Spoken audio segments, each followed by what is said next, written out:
Tuh. Oke, baik Bapak Ibu. Bismillahirrahmanirrahim. Assalamualaikum warahmatullahi wabarakatuh. Waalaikumsalam warahmatullahi Alhamdulillah. wabarakatuh. Allahumma sholli ala Muhammad wa ala ali sayyidina Muhammad. Bapak Ibu, terima kasih atas kehadiran kita di malam hari ini. Ini udah lama saya tidak webinar, Bapak Ibu. Fokus di Pasti Kak. teman-teman di member kelas VIP. Tapi Mm-mm. malam hari ini saya ingin berbagi sedikit tentang bagaimana Bapak Ibu menyiapkan khususnya studi kasus. Nah, studi kasus ini adalah salah satu bagian yang sangat penting, terpenting bahkan dari Bapak Ibu akan mengikuti kegiatan UP nanti.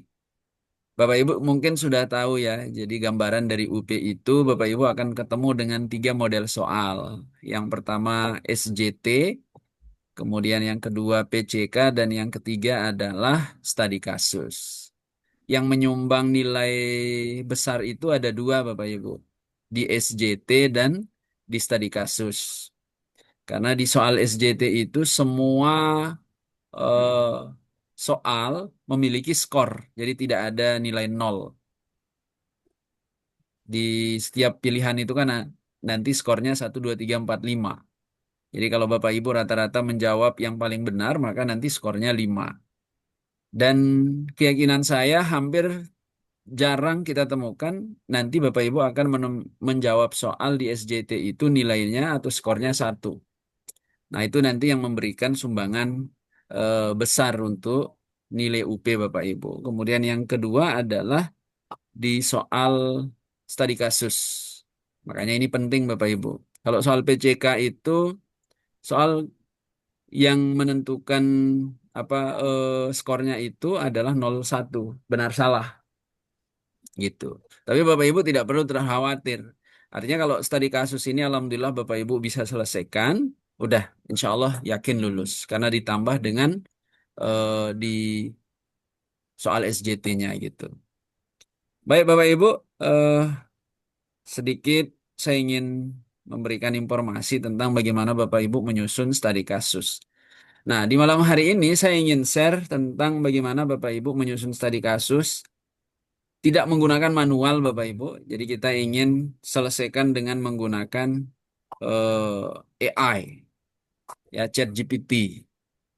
Ya, tentu nanti disesuaikan dengan apa yang menjadi permintaan di soal waktu UP itu gitu. Namun sebelumnya Bapak Ibu saya ingin sedikit menerangkan tentang apa itu studi kasus. Ya, saya mohon izin Bapak Ibu tidak maksud menggurui, hanya share informasi. Nah, jadi secara umum Bapak Ibu, studi kasus khususnya dalam PPG ini adalah tugas yang wajib Bapak Ibu selesaikan dalam bentuk kegiatan menganalisis kasus nyata yang pernah Bapak Ibu alami dan ini berkaitan dengan pengalaman Bapak Ibu sendiri. Jadi di studi kasus ini sungguhnya adalah masalah-masalah yang Bapak Ibu sudah alami sebenarnya. Hanya saja nanti yang membuat terlihat agak rumit itu adalah mendeskripsikannya dalam bentuk narasi. Karena kan kita jarang terbiasa menulis Bapak Ibu. Nah, jadi nanti di studi kasus ini Bapak Ibu diminta untuk mengetik ya selama 30 menit dan menjawab 4 pertanyaan ya. Nah, nanti saya jelaskan di belakang. Nah, apa tujuannya Bapak Ibu? Jadi niatan dari pemerintah melalui PPG ini, Bapak Ibu diminta untuk menyelesaikan studi kasus itu adalah paling tidak ini 3 poin penting Bapak Ibu. Yang pertama adalah melatih Bapak Ibu untuk terbiasa menganalisis dalam memahami permasalahan yang ada di dalam kelas, khususnya yang terkait dengan kegiatan pembelajaran. Ini jarang kita Bapak Ibu lakukan, meskipun sebenarnya kita sudah terbiasa dengan masalah-masalah yang ada di siswa. Kemudian yang kedua adalah meningkatkan keterampilan merefleksi agar kita sebagai guru mampu mengevaluasi dan memperbaiki pembelajaran. Nah, ini juga jarang kita lakukan, Bapak Ibu. Paling kita hanya sekedar bercerita dengan rekan-rekan sejawat kita bahwa oh di kelas ini ada siswa yang bermasalah dan sebagainya. Tetapi kita jarang sekali mencari solusi secara instan agar permasalahan itu bisa eh, selesai. Kadang ada juga yang sudah mampu menyelesaikan, tetapi hanya selesai pada dirinya sendiri. Tidak bisa di-share sebagai bentuk apa istilahnya praktik baik kepada rekan-rekan sejawat kita. Sehingga ketika mereka bertemu dengan permasalahan tersebut, mereka bisa menyelesaikan sesuai dengan pengalaman kita gitu. Kemudian yang ketiga, mengembangkan solusi inovatif yang sesuai dengan kurikulum, karakteristik siswa, dan konteks.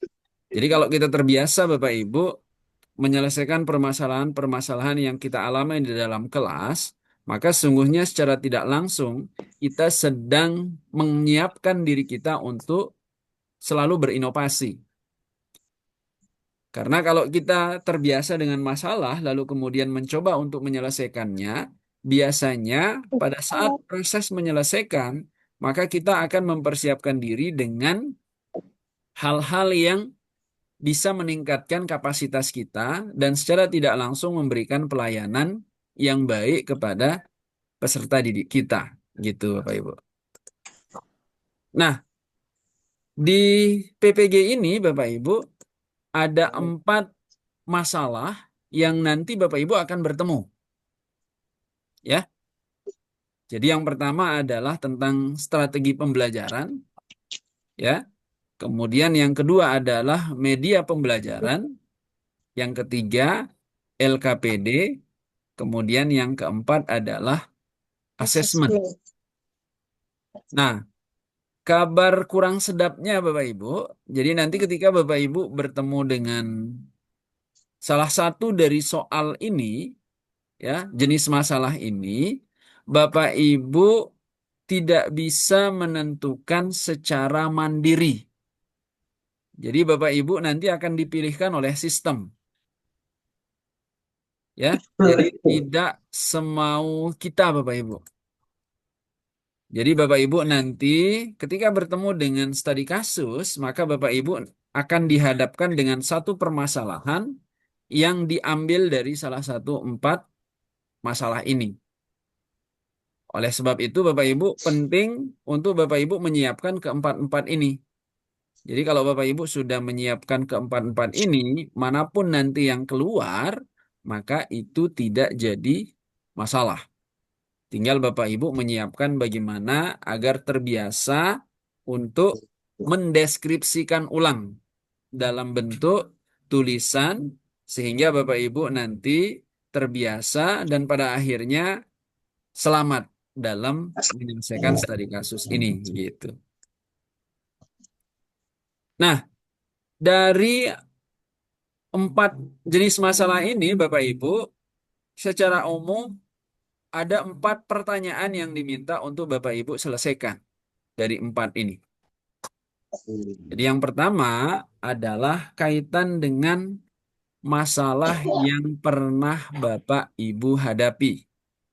Kalau misal tentang LKPD, maka masalah dalam menerapkan LKPD.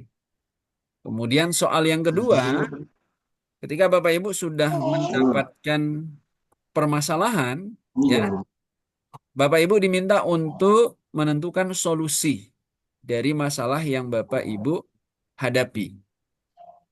Jadi kalau misal masalahnya adalah masalah tentang LKPD, maka nanti Bapak Ibu siapkan solusi dari permasalahan di LKPD itu sendiri gitu.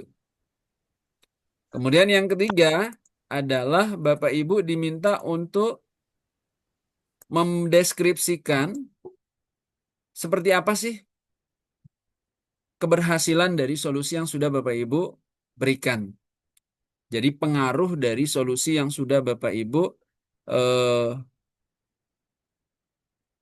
gunakan gitu. Misalnya kalau tentang perubahan di siswa seperti apa dari sebelum Bapak Ibu memberikan solusi dengan setelah memberikan solusi. Nah, di sini Bapak Ibu akan ceritakan. Kemudian setelah itu hikmah apa yang Bapak Ibu dapatkan? Jadi setelah Bapak Ibu menyelesaikan permasalahan ini hingga Bapak Ibu melihat pengaruhnya, ya dampak positifnya, kira-kira hikmah apa yang Bapak Ibu dapatkan. Nah, nanti di hikmah ini bisa Bapak Ibu tulis dalam bentuk hasil refleksi misalnya, ya. Kemudian bisa juga dalam bentuk mungkin ada umpan balik dari peserta didik kita. Nah, bisa Bapak Ibu tulis di sini. Nah, keempat pertanyaan ini nanti Bapak Ibu selesaikan dalam waktu 30 menit. Nah, itu sebabnya Bapak Ibu kalau saya selalu meminta teman-teman itu untuk membagi empat pertanyaan ini sama-sama 4 menit Bapak Ibu. 5 menit gitu. Jadi jangan sampai Bapak Ibu terlalu fokus nanti di satu pertanyaan. Misalnya nih, Bapak Ibu di masalah satu, apa ya ini, menjawab masalah yang pernah Bapak Ibu hadapi. Bapak Ibu fokus saja di sana. Ternyata tinggal 10 menit. 3 soal sebelum yang lain itu belum Bapak Ibu selesaikan. Nah, itu masalah. Nah, jadi nanti tipsnya Bapak Ibu, silakan Bapak Ibu berikan waktu ya sama-sama 5 menit di 4 pertanyaan ini. Jadi Bapak Ibu puas tidak puas dalam menyelesaikan setiap pertanyaan, begitu 5 menit lewati dulu Bapak Ibu. Misalnya nih, masalah yang pernah dihadapi, silakan Bapak Ibu ketik ya. Begitu 5 menit langsung ke pertanyaan yang kedua. Selesai tidak selesai ini. Kemudian begitu 5 menit lagi ke pertanyaan ketiga. Begitu 5 menit pertanyaan keempat. Sehingga akumulasi waktu yang Bapak Ibu butuhkan nanti di sini adalah 20 menit. Ya. Nah, bagaimana sisanya yang 10 menit? Nah, nanti Bapak Ibu silahkan kembali ke pertanyaan mana yang menurut Bapak Ibu untuk ditambahkan. Gitu. Sehingga semua udah terisi. Kalau misalnya Alhamdulillah Bapak Ibu semua sudah terisi, waktu ternyata sudah 2 menit, tinggal 2 menit. Ya tidak ada masalah. Karena Bapak Ibu sudah menjawab setiap pertanyaan itu. Berbeda kalau Bapak Ibu hanya fokus di satu pertanyaan, tahu-taunya tinggal 5 menit. Nah, itulah yang membuat bisa Bapak Ibu kelabakan. Dan jangan lupa diklik simpan Bapak Ibu.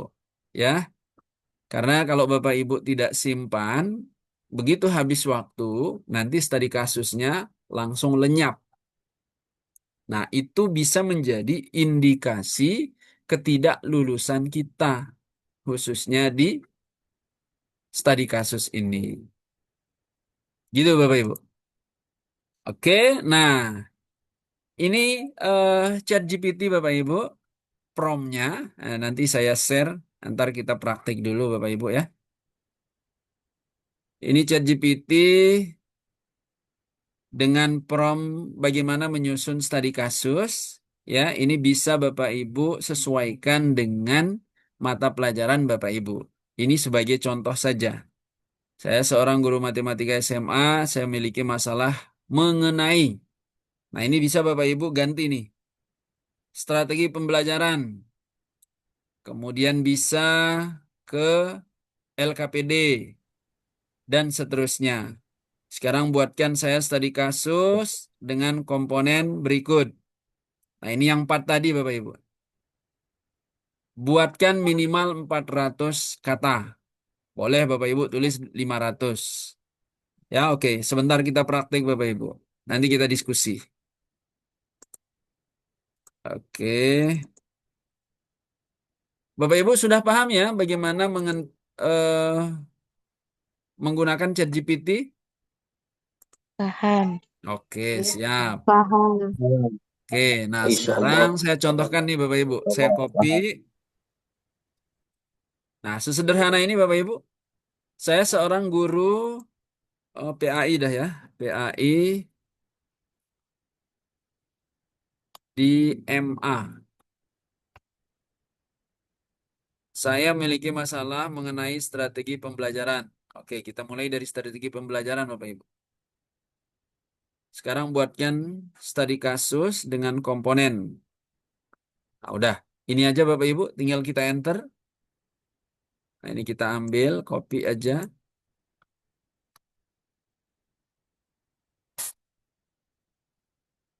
Eh, di SMA ya Bapak Ibu ya, kalau PAI. Ya enggak apa-apa dah, sama aja. Oke, nah, ini sudah. Sekarang kita ke yang kedua Bapak Ibu. Ini saya pakai SMA dah. Strategi pembelajaran yang kedua LKPD. Mengenai penerapan L LKPD. Bisa pemanfaatan juga enggak apa-apa Bapak Ibu. Bisa copy, enter lagi Bapak Ibu. Ntar kita ambil sekalian.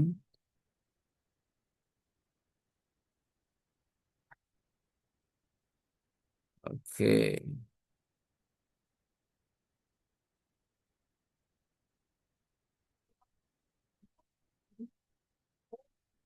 Oke, selanjutnya Bapak Ibu.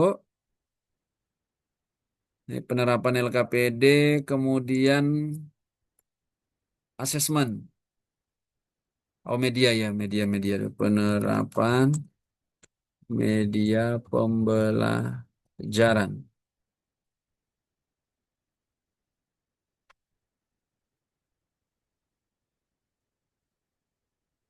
Oke.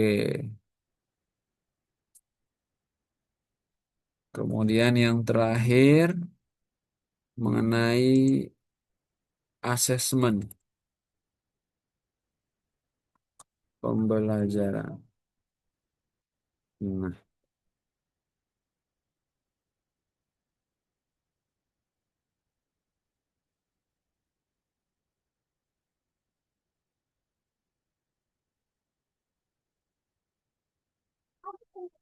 hmm. Oke, sudah selesai Bapak Ibu. Nah, sekarang kita copy masing-masing.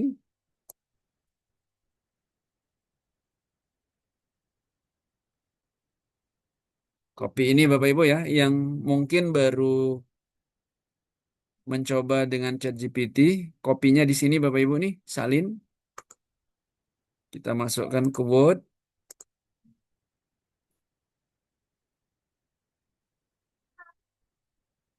Oke, ntar sekalian kita edit Bapak Ibu.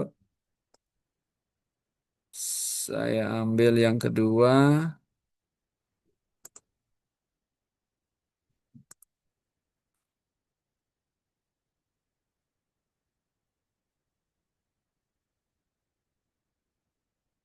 yang ketiga,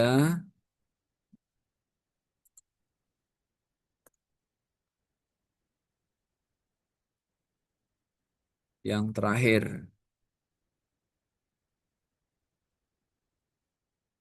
Nah, selesai. Tinggal kita edit dikit.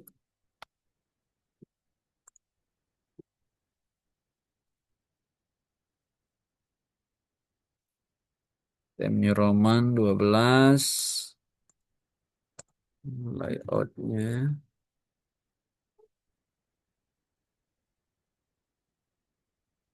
Spasi pakai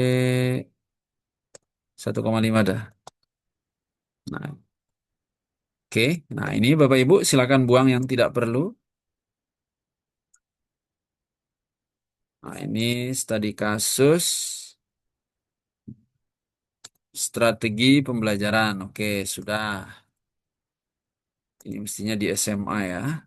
PAI kan tidak ada di Alia.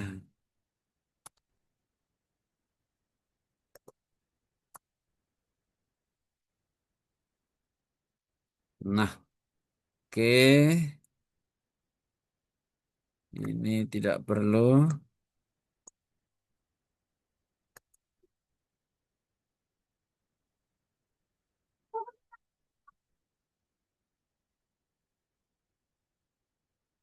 Bapak Ibu udah terbiasa insya Allah kalau ngedit begini.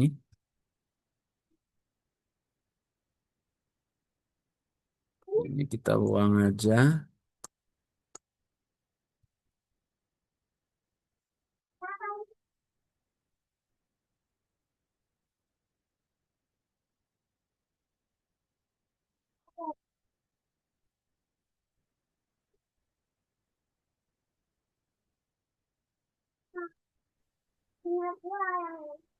Wordnya nggak kelihatan, Pak, itu masih di chat GPT. Nggih, astagfirullah. Iya Bu ya. Iya. Sebentar Bu, sebentar, sebentar. Oh,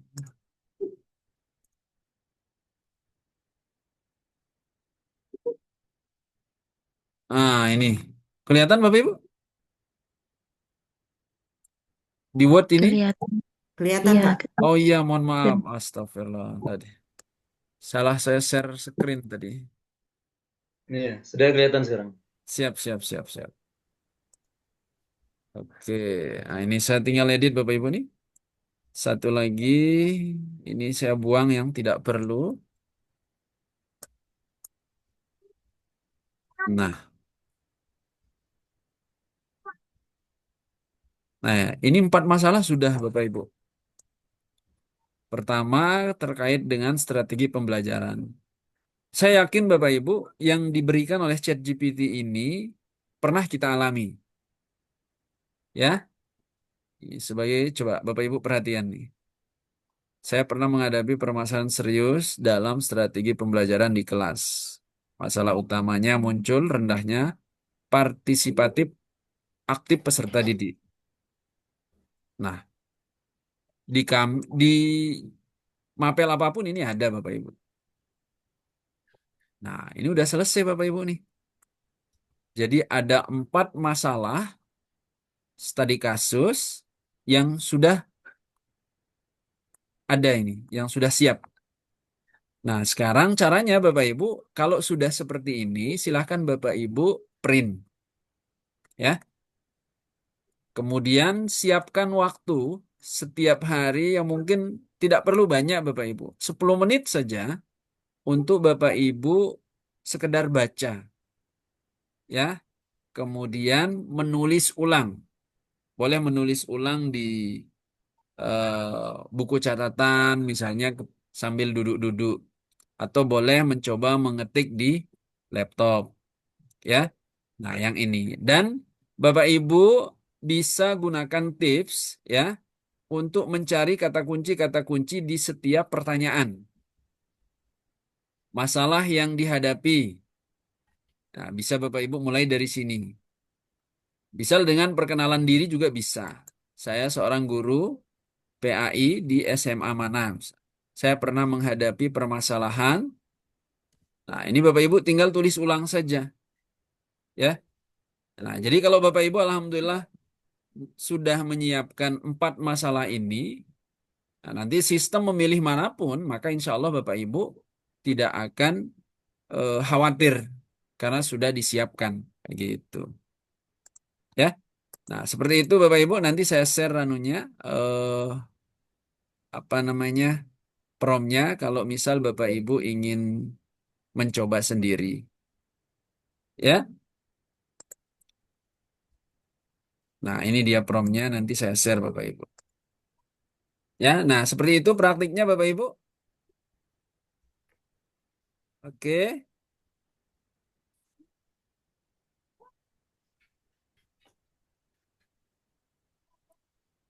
Oke, demikian dulu Bapak Ibu yang bisa saya sampaikan. Mungkin ada yang ingin ditanyakan, kita bisa berdiskusi 15 menit ke depan.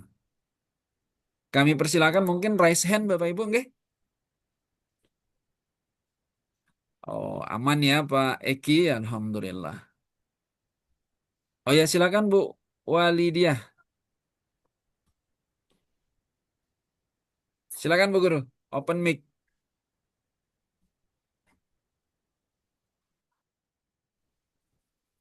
Open mic Bu, open mic. Oh, Ya, sudah. Oke, silakan Bu. terima kasih sebelumnya. Sami-sami Bu. Eh, Seperti yang disampaikan Bapak tadi mengenai cara membuat studi kasus melalui ChatGPT. Ya. Nah, kemarin kebetulan setelah feedback materi dari kampus, kami mendapat himbauan dari dosen kalau seumpamanya pembuatan studi kasus itu diusahakan jangan menggunakan ChatGPT. Hmm.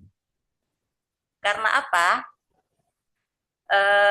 Beliau mengatakan bahwasanya penguji itu akan melihat hasil rangkaian kata itu dari yang dibuat, Pak. Siap. Maksudnya para penguji itu tahu kalau seumpamanya hasilnya itu dari hasil chat GPT, artinya bukan buatan sendiri. Salah satu contohnya, mereka membuat studi kasus dengan membuat kalimat yang mana di awal kalimat itu menggunakan kata sambung. Nah, itu salah satu ciri dari pembuatan studi kasus kalau melalui ChatGPT. Nah, lalu bagaimana solusinya, Pak? Maksudnya biar takutnya nanti kami ketika membuat studi kasus itu ada kata sambung di awal kalau langsung kita copy paste di ChatGPT tersebut. Terima Baik. kasih. Oke, terima kasih. Pertanyaannya luar biasa, Bu. Gini, Bapak Ibu. Jadi sebenarnya poinnya bukan pada ChatGPT. Poinnya adalah apakah Bapak Ibu bisa menceritakan permasalahan yang pernah Bapak Ibu hadapi selama ini. ChatGPT itu hanya membantu menajamkan apa permasalahan yang pernah kita alami di kelas. Jadi LPTK menyampaikan hal seperti itu mohon izin Bapak Ibu, itu eh, sama sekali tidak benar. Itu hanya menakut-nakuti Bapak Ibu. Oh, Dan kita tidak mengcopy paste Bapak Ibu. Ya, jadi keliru kalau misal hasil dari ChatGPT lalu kita copy paste ke eh, apa laman studi kasusnya, tidak. Misalnya Bapak Ibu, ini ya tentang strategi pembelajaran. Apakah Bapak Ibu pernah mengalami ini? Rendahnya partisipasi aktif peserta didik misalnya. Kemudian di solusinya, apakah Bapak Ibu juga ya apa bisa meyakini dengan solusi seperti ini? Atau bisa juga dengan solusi yang berbeda? Kalau Bapak Ibu bisa mendapatkan masalah persis seperti yang ChatGPT ini berikan, silahkan Bapak Ibu tulis ulang. Jadi tidak ada hubungannya dengan yang diberikan oleh ChatGPT. Jadi studi kasus itu tentang apa yang pernah kita alami. Kalau misal yang disuguhkan oleh ChatGPT itu persis seperti yang kita pernah hadapi, maka Bapak Ibu silahkan tulis ulang saja seperti yang diberikan oleh ChatGPT itu. Dan sama sekali tidak ada masalah Bapak Ibu. Aman. Begitu Bu Guru, Bu Walidiah. Jadi jangan khawatir. Iya, karena kayak gini, Pak. Kemarin bilang kayak gini. Contohnya itu kata apa ya?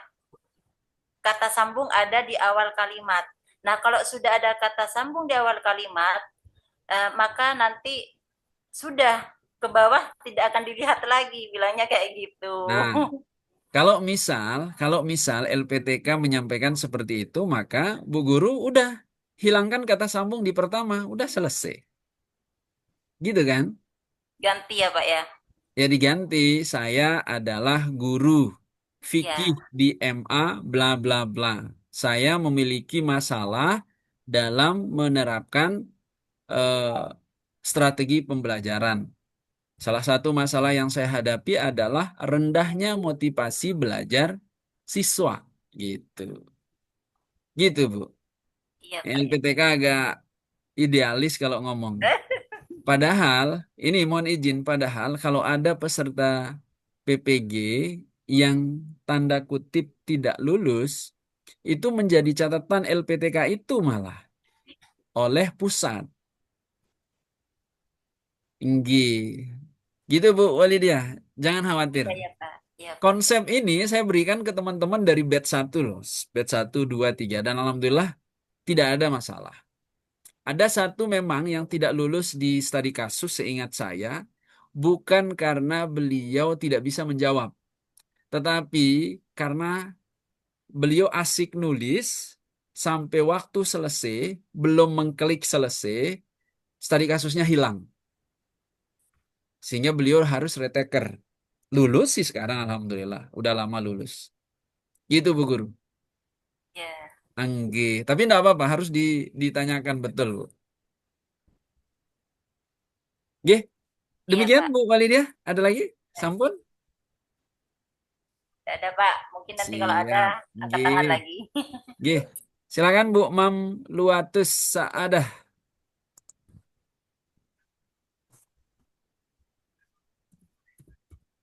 Berarti saya nggak ada. Bu Mam Luatus Saadah bisa di open mic?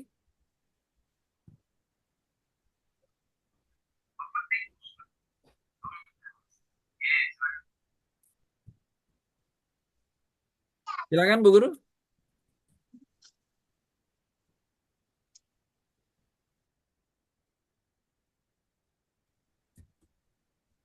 Aman Bu?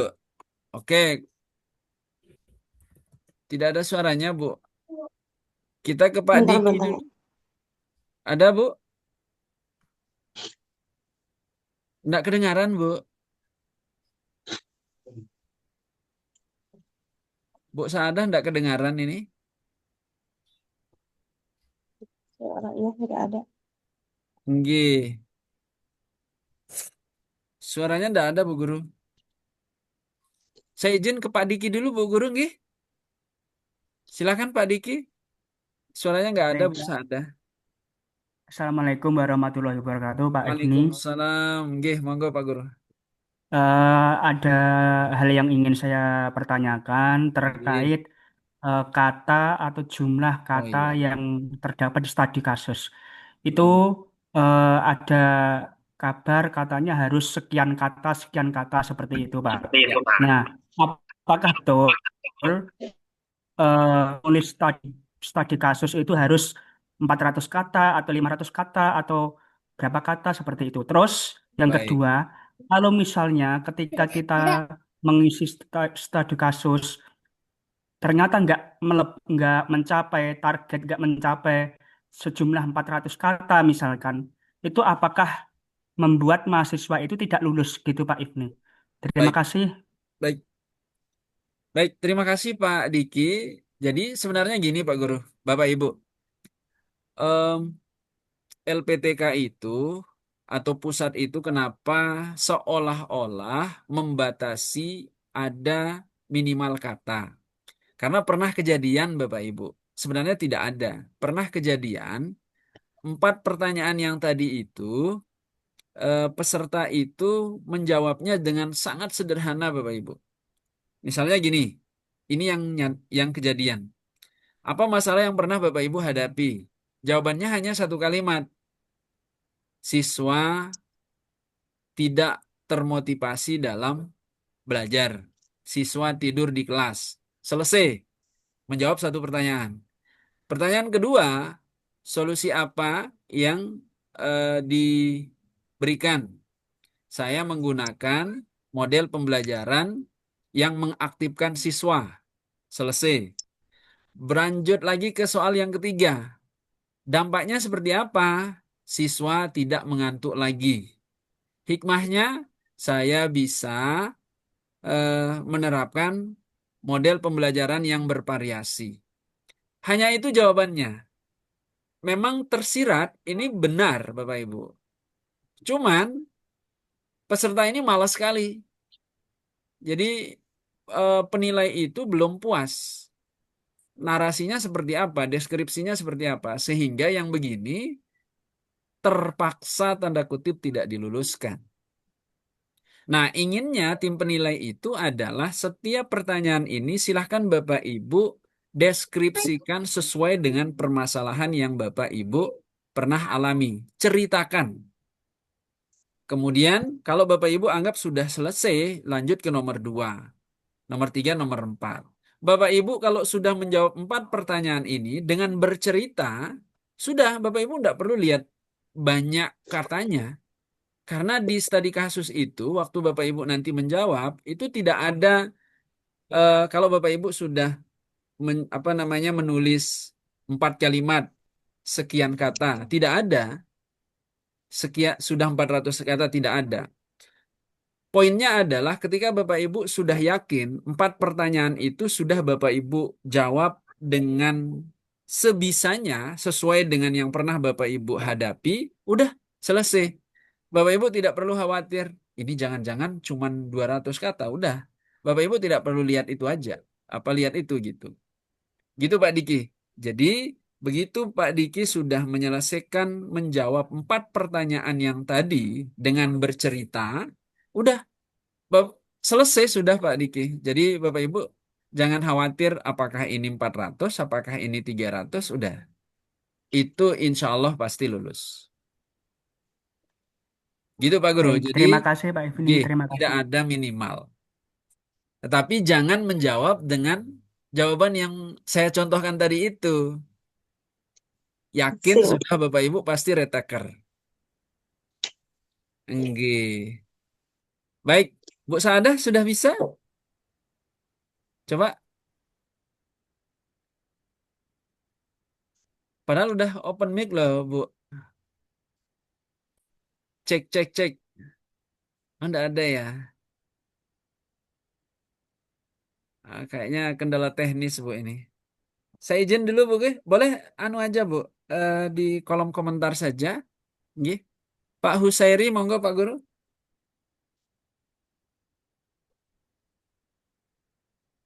Ada Pak Husairi? Monggo. Oke. Pak Eki, monggo Pak Eki. Baik, Pak. Assalamualaikum. Assalamualaikum warahmatullahi.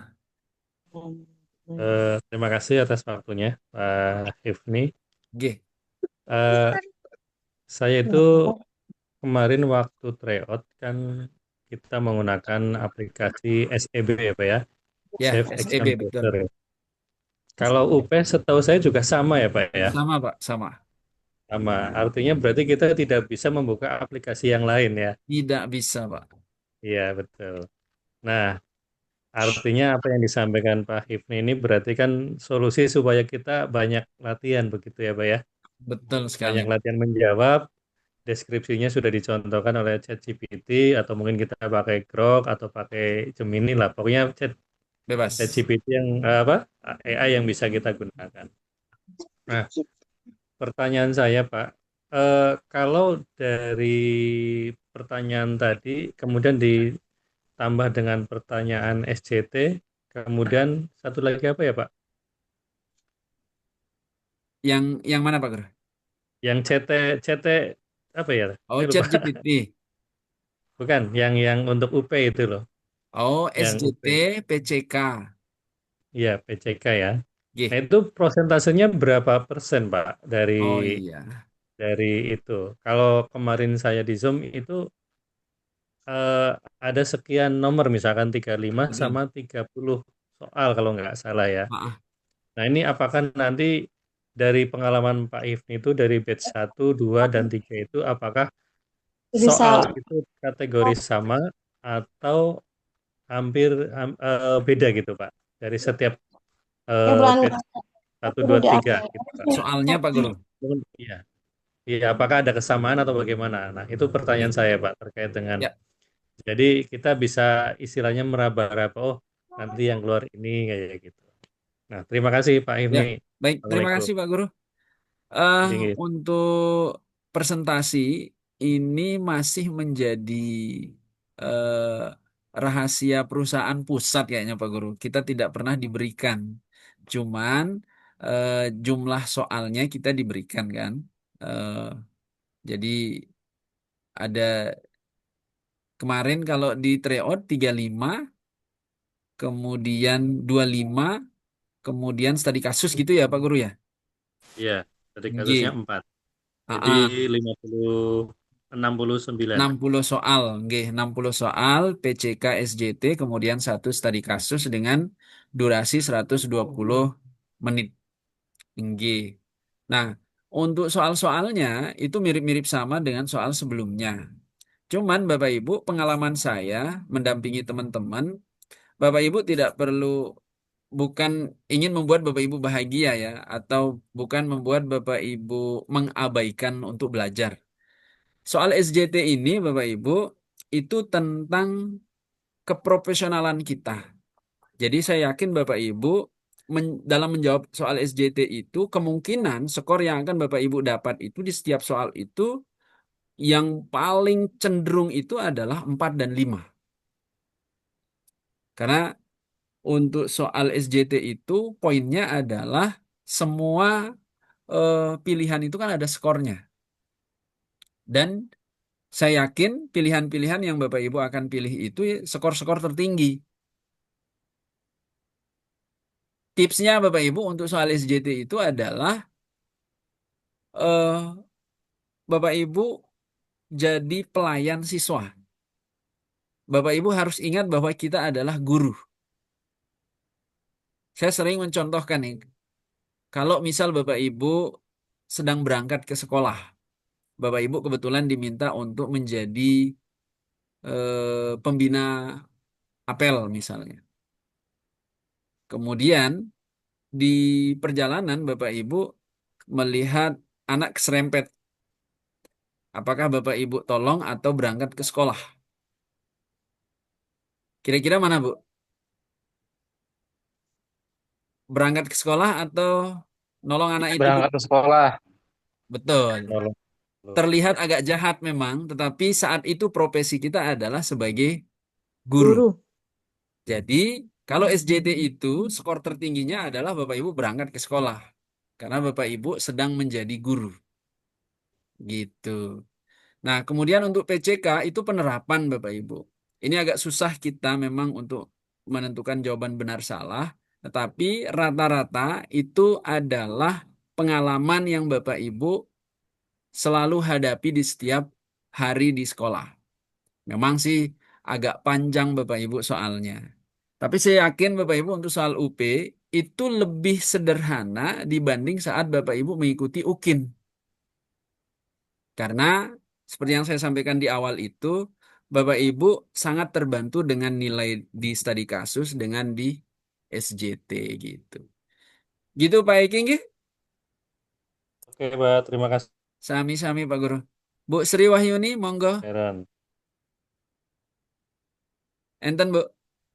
Assalamualaikum warahmatullahi wabarakatuh, Bapak. Terima Waalaikumsalam Bu kasih Guru. waktunya. Nggih. Eh, terkait studi kasus, nggih. Kemarin itu di tryout soal pertama masalah dan di situ ada poin 3 yang dipertanyakan, yang harus dideskripsikan maksud saya. Hmm. Yang pertama itu ada poin kejadian seharusnya, kemudian kenyataan, kemudian gap atau kesenjangan di antara keduanya. Oh iya ya. Itu karena selama ini di tryout awal saya memang memakai yang ChatGPT maksudnya saya mengembangkan dari hasil saya mencari di ChatGPT. Kemudian makin ke sini dapat lagi dari dosen itu poin-poin cara menyusun studi kasus diantaranya ya seperti itu. Jadi sampai sekarang saya bingung yang mau digunakan yang mana gitu. Iya. Apakah ya soalnya 3 kali tryout itu yang soalnya yang saya hafalkan di 4 poin pertanyaan itu hanya di masalah nomor 1 nggih. Permasalahannya itu ada A, B, C itu 3. Itu tadi kondisi seharusnya, kondisi kenyataan dan gap atau kesenjangan yang terjadi. Itu pripun Pak? Yang kita gunakan nanti yang mana? Oke, terima kasih sebelumnya. Poinnya adalah ini Bapak Ibu. Untuk studi kasus ini tidak keluar dari 4 pertanyaan yang saya sampaikan tadi. Pertama adalah masalah yang pernah Bapak Ibu hadapi. Yang kedua adalah solusi yang kita tawarkan atas masalah yang kita hadapi tersebut. Kemudian yang ketiga adalah apa perubahan yang terjadi setelah kita memberikan solusi tersebut. Kemudian yang keempat, inspirasi apa yang kita dapatkan, hikmah apa yang kita dapatkan setelah kita menyelesaikan masalah-masalah tersebut. Ini tidak keluar, Bu. Kalau yang kayak tadi itu lebih mengarah kepada penelitian. Itu kayaknya tidak masuk di studi kasus di tryout-nya, Bu. Iya, Bu Sri. Itu yang diminta oleh... Kemarin Mm, ya, yang diminta di soal waktu tryout itu seperti itu. Misalnya di soal mm. setiap soal satu misalnya permasalahan itu ada poin yang harus dijelaskan ya yang saya hafal. Oke. Yang saya ingat itu hanya di poin permasalahan itu 3 poin itu. Oh iya. Kalau kalau modelnya seperti itu, misalnya nih Bu, permasalahan yang Bapak Ibu hadapi, sampaikan aja masalah-masalah ada yang di dalam kelas. Siswa misalnya eh, motivasinya rendah, terlihat dari siswa kurang berminat ketika guru menjelaskan. Nggih. Kemudian selain itu juga beberapa siswa terlihat mengantuk padahal masih jam sekian, masih pagi. Seharusnya misalnya ini yang kondisi Nggih. idealnya. Ya, ya, nggih. Seharusnya kalau jam pagi itu siswa-siswi harus masih termotivasi. Kenapa? Karena masih pagi, kemudian dia sudah sarapan rata-rata. Nah, jadi yang menjadi gap itu adalah eh, kondisi ideal dengan kondisi yang Yang terjadi. Nggih. nggih. Mestinya mereka termotivasi, tetapi mereka malah ngantuk. Nah, solusi yang diberikan apa? Nah, jadi sama sih sebenarnya, Bu. Jadi yang pertama itu Bu Guru diminta untuk menceritakan masalah itu. Apa yang sedang terjadi, seharusnya apa, Dan kemudian solusi yang ditawarkan apa. Jadi poinnya itu adalah hanya apa fokusnya di 4 pertanyaan yang tadi itu aja. Kalau Bu Sri nanti menyiapkan studi kasus yang sudah kita dapatkan tadi dari ChatGPT itu, gunakan itu, insya Allah Bu Guru pasti bisa nanti merangkai jawaban pada saat bertemu dengan studi kasus itu. Makanya kalau saya sarannya adalah silahkan ini di print, kemudian dibaca-baca gitu. Dipahami, bukan dihafal. Jangan dihafal. Karena kalau Bapak Ibu hafal, pasti ada namanya lupa. Tapi kalau dipahami, Bapak Ibu nanti menulisnya bisa menggunakan narasi sendiri, bahasa sendiri. Oke, gitu Bu Sri. Nggih. Nanti sambil tidur, sambil di hayalin. angen-angen. Nggih, masih lama sih. Iya, terima kasih Bapak Ibni. Sami-sami Bu. Oke, 3 pertanyaan lagi nih, mohon izin. Bu Rusilah, monggo Bu Guru. Brebes.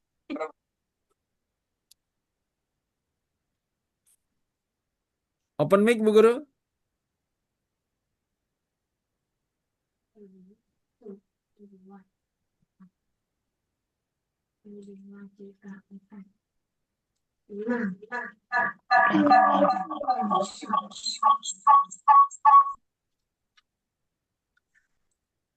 Belum dibuka itu Bu, mic-nya Bu Rusilah.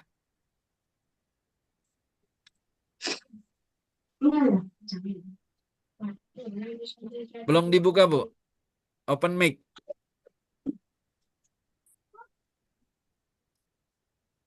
Buka Bu, dibuka. Bukanya ya. Ya. Ya, ya, Oke. sudah Pak. Sampun, monggo. Hatur nuhun Pak. Sami-sami Bu, monggo. Saya Brebes tapi Sunda. Oke. Ya, kok malah nggih? Pak.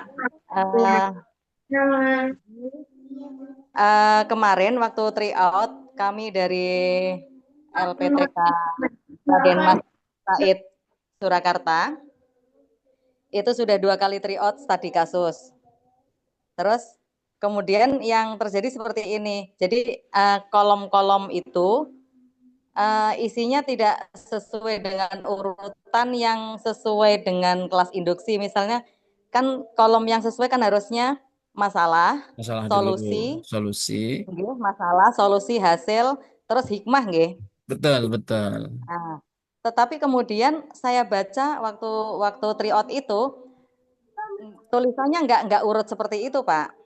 Ah, Tidak urut. pengalaman, Iya, jadi misal harusnya masalah kolom pertama itu kolom keempat malah begitu. iya, Nah, betul, betul. yang saya tanyakan di sini nanti kita itu misal mungkinkah itu terjadi? Artinya dalam dalam ujiannya itu tulisan pada kolom itu beda dengan urutan yang selama ini kita pelajari.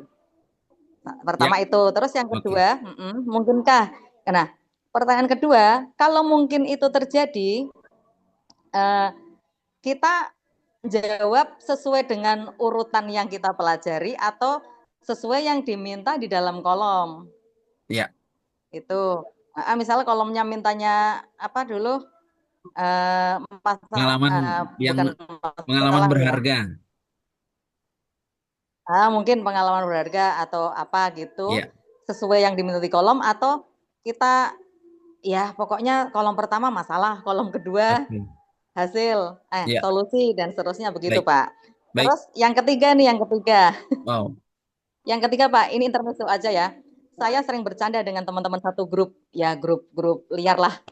Itu, Bu, gimana Bu biar dapat apa yang jawaban yang benar? Saya selalu jawab, cari aja jawaban yang paling panjang, kira-kira itu yang paling lengkap, paling benar gitu. Oh iya, iya. Ya, mungkin seperti itu Pak. Mohon penjelasannya. Terima Baik. kasih. Mohon. Ya, Assalamualaikum. salam warahmatullah. Ini saya share satu, Bapak Ibu. Saya lupa tadi share juga yang prom yang terbaru untuk studi kasus. Mungkin seperti ini, Bu Guru, pengalaman berharga, kemudian hasil penggunaan terhadap pembelajaran siswa, upaya pengembangan oleh guru, dan masalah nyata yang dihadapi. Iya. Sebenarnya ini maksudnya sama, Bapak Ibu. Nggih. Kalau misal nanti Bapak Ibu ketemu dengan model yang seperti itu, idealnya memang kita akan menjawab sesuai dengan kolom yang ada. Tapi kalau misal Bapak Ibu ingin menjawab sesuai dengan urutan seperti tadi, itu juga silahkan.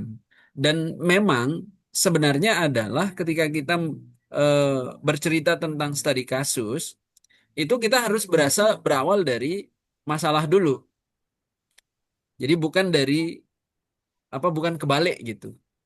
Tapi kalau kita udah terbiasa, Bapak Ibu, untuk menceritakan permasalahan-permasalahan yang kita hadapi di dalam kelas, itu tidak ada masalah. Kita mau bercerita lewat mana?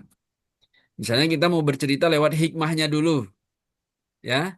Saya pernah menyelesaikan permasalahan dan dengan permasalahan itu saya sangat terinspirasi sekali. Melalui permasalahan tersebut, saya belajar bagaimana eh, Betul. menata atau merencanakan pembelajaran yang lebih baik. Permasalahan yang saya hadapi adalah tentang bagaimana menerapkan LKPD dengan baik dan seterusnya misalnya. Jadi kalau Bapak Ibu memahami eh, studi kasus 4 masalah yang tadi itu, mau diputar bagaimanapun pertanyaannya, Bapak Ibu pasti bisa mengisi. Poinnya adalah Bapak Ibu memahami kasus yang pernah Bapak Ibu selesaikan. Itu saja. Jadi kalau setelah itu misalnya pertanyaannya dibalik, itu tidak ada masalah. Gitu Bu Rusila. Nggih.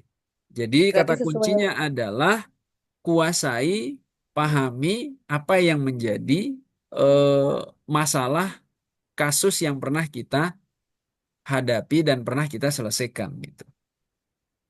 Nggih. Kemudian untuk jawaban. ada benarnya tapi tidak selalu benar, Bu. Nggih. Jadi kalau saya gini tipsnya, pertanyaan-pertanyaan yang panjang, Bapak Ibu kalau sudah kepepet dengan waktu, langsung saja ke pilihan gandanya dulu. Mulai dari jawaban yang panjang betul.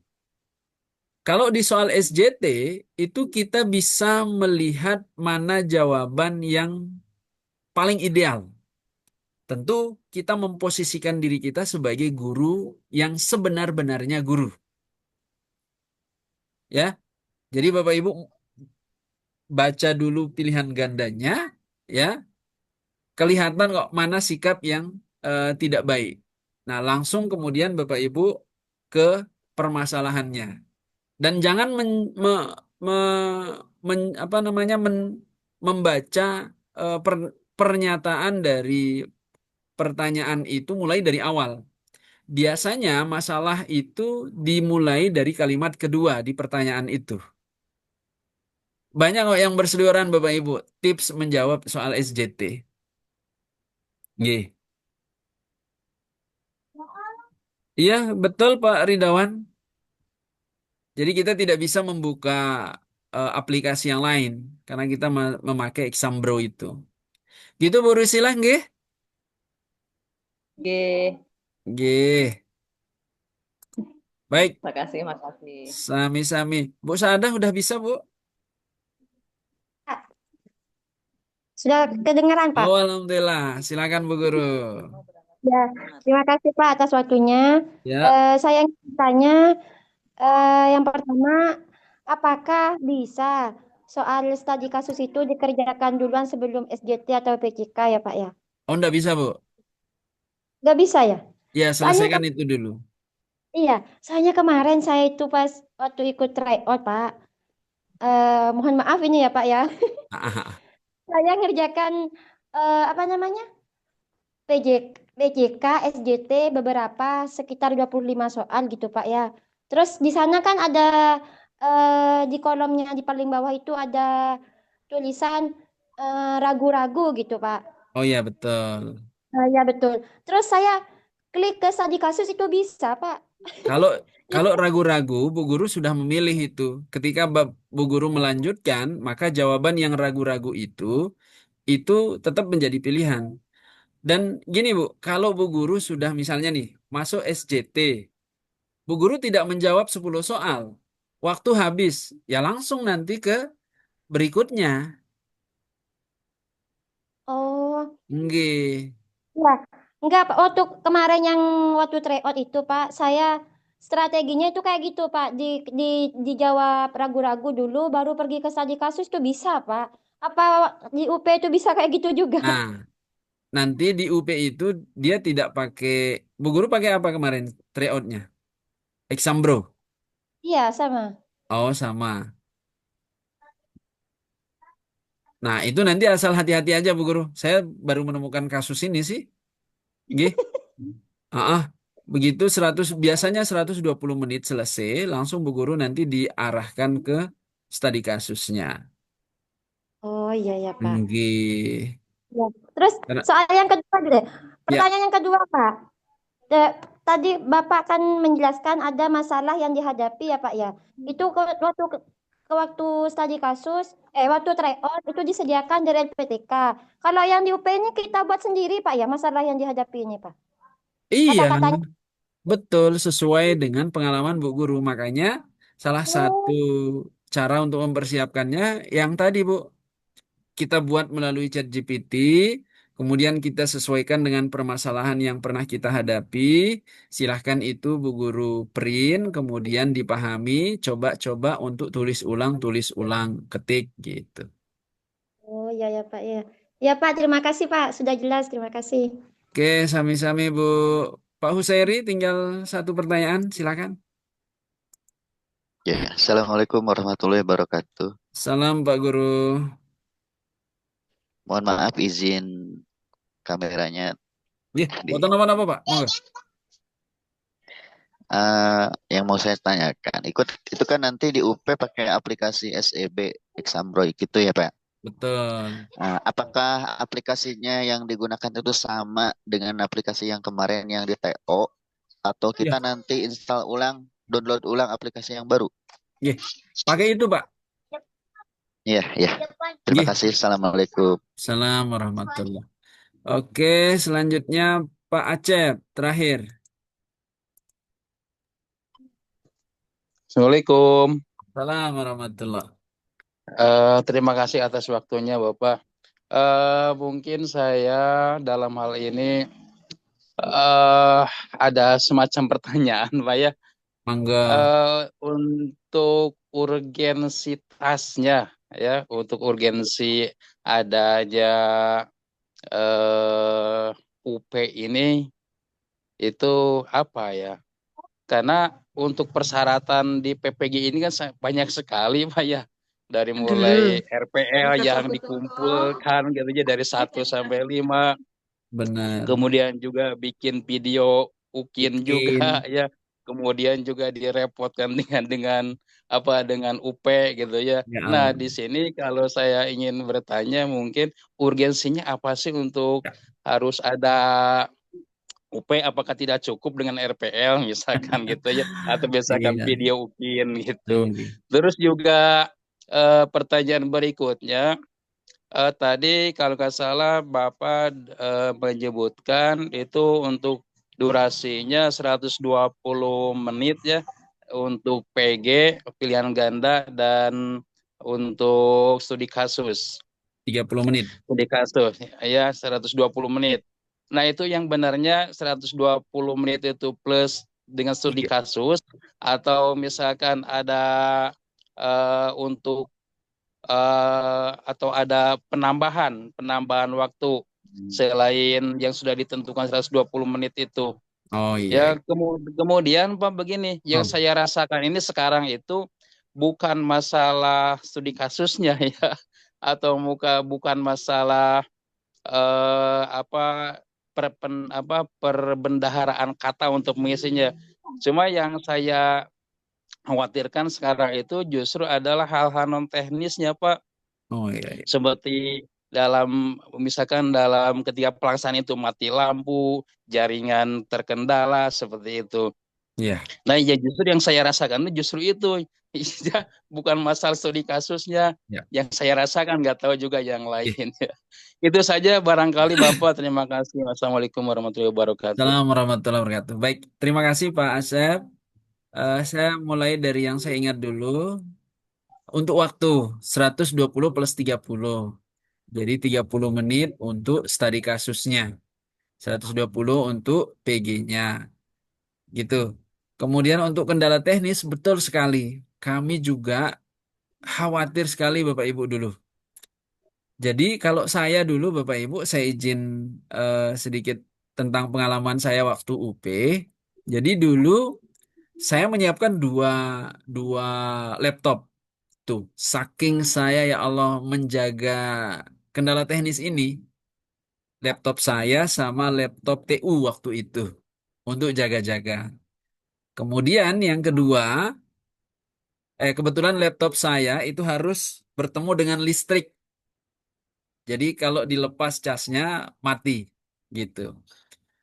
Kemudian yang kedua, HP saya siapkan dua. Jadi itu masing-masing data saya siapkan juga 10 giga 10 giga untuk jaga-jaga. Nah, waktu itu juga WiFi sekolah sudah siap, tetapi saya tidak gunakan. Sekali lagi untuk jaga-jaga.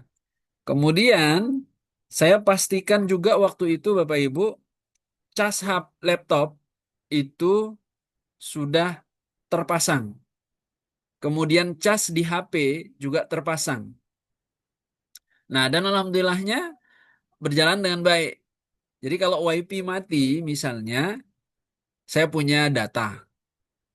Nah, pada saat yang sama, teman saya, guru olahraga, guru sosiologi, di luar Bapak Ibu, kami beda ruangan, beliau lupa eh, mencolok ini, masang cas.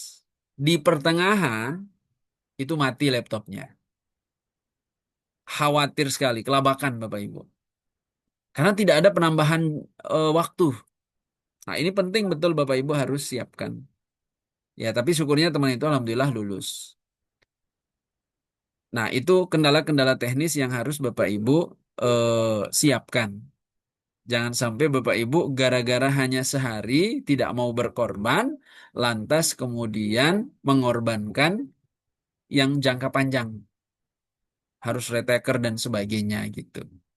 Kemudian pertanyaan yang pertama, nah ini sistem Pak Asep memang kita tidak bisa untuk apa namanya kalau bahasa ekstrimnya protes ke pusat karena yang menjadi penentu kelulusan kita Bapak Ibu di di PPG ini dua, yaitu UP dan UKIN.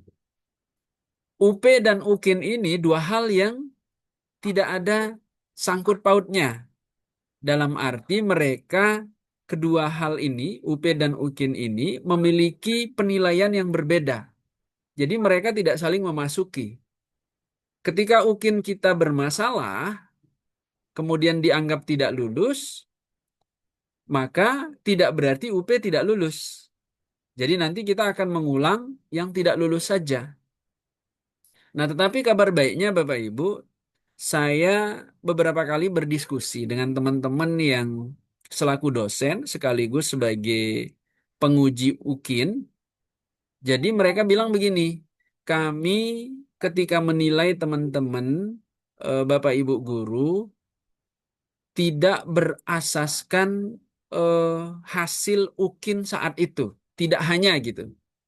Jadi kami melihat katanya proses itu, RPL sudah dibuat, kemudian proses pendidikannya sudah dilakukan, maka nilainya kami akumulasi. Jadi untuk UKIN-nya itu hanya sebagai gerbang finish saja. Kalau kami fokusnya hanya di nilai UKIN, itu teman-teman akan banyak yang jatuh katanya. Tapi kami tidak lakukan itu. Karena teman-teman, Bapak Ibu ini yang 5 tahun mengajar, 10 tahun mengajar, itu sudah profesional banget gitu, tanpa harus ada PPG. Nah, jadi kami malah waktunya untuk membantu eh, teman-teman, kesempatan membantu teman-teman katanya. Nah, gitu. Jadi Bapak Ibu ketika sudah alhamdulillah melewati semua ini, prosesnya yakin sudah Bapak Ibu.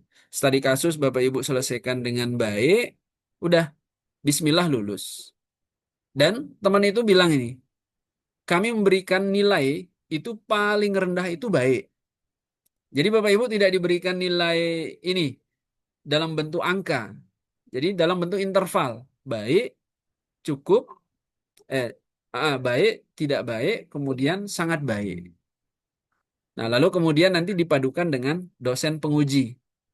Jadi teman ini meskipun dosen itu hanya sebagai guru pamong gitu. Oke, begitu Bapak Ibu nggih yang bisa saya sampaikan. Mohon maaf sekali kalau ada bahasa yang keliru. Satu lagi nih Bapak Ibu, ini saya mohon izin sekali. Semoga tidak Bapak Ibu keberatan nih. Jadi nanti Bapak Ibu setiap pencairan Bapak Ibu diminta untuk menyiapkan sertifikat ya pencairan PPG-nya. Nah, ini nanti saya siapkan sertifikat Bapak Ibu bagi yang mau, tapi nanti mohon seikhlasnya untuk berdonasi seikhlasnya Bapak Ibu ya. Ini tidak dipaksa. Nah, biasanya saya lakukan webinar itu seperti ini, kemudian nanti sebagian dari donasi saya berikan ke anak yatim biasanya. Saya berikan ke kaum duafa gitu. Ya. Nah, gitu. Jadi insya Allah besok saya buatkan linknya Bapak Ibu bagi yang mau saja. Ini tidak ada paksaan. Oke, terima kasih Bapak Ibu yang bisa apa? Ini yang bisa saya sampaikan dan yang saya sampaikan ini sudah saya share dari batch 1, 2 dan 3 ya. Dan ini juga yang saya gunakan di teman-teman di member kelas VIP ya. Dan insya Allah ini akan sangat membantu. Saran saya Bapak Ibu, nanti Bapak Ibu coba dengan prompt itu, kemudian silahkan di print, silahkan itu yang Bapak Ibu baca, kemudian Bapak Ibu pelajari. Oke, Bapak Ibu, semoga kegiatan UKIN-nya berjalan dengan baik hingga sampai UP, ya. Dan semoga tidak ada aral melintang dan semoga Bapak Ibu selalu dalam keadaan sehat walafiat. Amin amin ya robbal alamin. Sekali lagi terima kasih Bapak Ibu atas kehadiran kita semua. Semoga membawa keberkahan untuk kita semua.